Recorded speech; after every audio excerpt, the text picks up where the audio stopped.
राजस्थान में भारत जोड़ो यात्रा के चलते कांग्रेस में तमाम उठापटक फिलहाल एकदम शांत है। कुछ दिन पहले तक जहां आए दिन गुटबाजी और एक दूसरे पर बयान और आरोपों की बौछारें हो रही थी, वहां से अब एकजुटता की तस्वीरें आ रही है। मगर कांग्रेस और राजनीति के जानकारों का कहना है कि यह शांति सिर्फ राहुल की यात्रा के राजस्थान में रहने तक है। यात्रा के राजस्थान से गुजरने के ठीक बाद कई मसलों पर राजस्थान कांग्रेस में सब्र और गुस्से का गुबार फूट सकता है। 25 सितंबर को कांग्रेस हाईकमान की ओर से राजस्थान में सीएम बदलने की कवायद के बीच विधायकों ने इस्तीफे दे दिए थे। अब यह मामला हाईकोर्ट में पेंडिंग है। भाजपा नेता राजेंद्र राठौड़ की याचिका पर 6 दिसंबर को हाईकोर्ट ने 3 सप्ताह में जवाब देने का विधानसभा अध्यक्ष को नोटिस दे रखा है। 3 सप्ताह 28 दिसंबर को पूरे हो जाएंगे। विधानसभा अध्यक्ष के जवाब के साथ ही 3 माह से चल रहे इस्तीफों के सस्पेंस का खुलासा तो होगा ही, साथ ही राजस्थान के सियासी ड्रामे में भी नया मोड़ आने की स्थितियां बनेंगी। राजस्थान हाईकोर्ट के वरिष्ठ अधिवक्ता शोभित तिवारी के अनुसार इस्तीफों को लेकर 3 संभावनाएं हो सकती है। पहली, विधानसभा अध्यक्ष सभी विधायकों के इस्तीफे स्वीकार कर ले।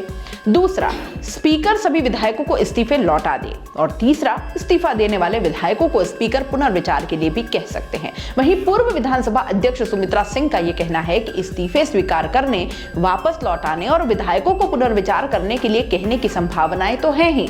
स्पीकर हाईकोर्ट को यह जवाब भी दे सकते हैं कि रात के समय इतनी बड़ी संख्या में विधायकों ने आकर इस्तीफे सौंपे थे, ऐसे में वे एक-एक विधायक को बुलाकर इस्तीफा देने के कारणों की जांच कर रहे हैं और ये समझ रहे हैं कि आखिर ऐसी क्या परिस्थितियां थी कि उन्होंने इस्तीफे दिए। इधर शांति धारीवाल, महेश जोशी और धर्मेंद्र राठौड़ पर अनुशासनहीनता के नोटिस पर कार्रवाई नहीं होने से नाराज अजय माकन के इस्तीफे के बाद राजस्थान कांग्रेस के नए प्रभारी सुखजिंदर सिंह रंधावा काम संभाल चुके हैं। वे लगातार बयान दे रहे हैं कि राजस्थान में किसी भी नेता की ज्यादा परवाह करने के बजाय उनका फोकस संगठन में मजबूती लाने पर रहेगा। इस बीच 21 दिसंबर को राहुल गांधी की भारत जोड़ो यात्रा राजस्थान में खत्म होकर हरियाणा में प्रवेश कर जाएगी। यात्रा के बाद अगले साल विधानसभा चुनाव की आचार संहिता लगने के बीच 10 महीने से भी कम का समय बचेगा और इस बीच सीएम की कुर्सी, संगठन विस्तार, राजनीतिक नियुक्तियां और खेमेबाजी से जुड़े कई मुद्दे सिर उठाएंगे। यात्रा के ठीक बाद वो मसला जिस पर सबसे ज्यादा बवाल देखने को मिलेगा वो सीएम की कुर्सी ही होगा। राजस्थान में सीएम की कुर्सी की लड़ाई सरकार बनने के बाद से चल रही है।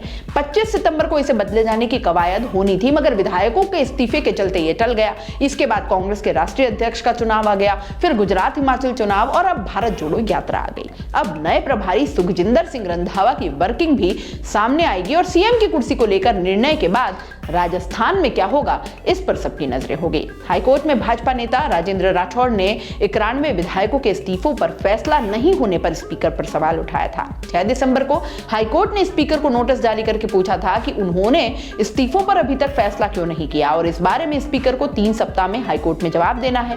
अब बड़ा सवाल यह है कि स्पीकर 3 माह में इस्तीफों पर फैसला नहीं होने को लेकर क्या जवाब देते हैं। वहीं यह सवाल भी खड़ा है कि क्या कांग्रेस के 91 विधायकों की विधायक की जाएगी।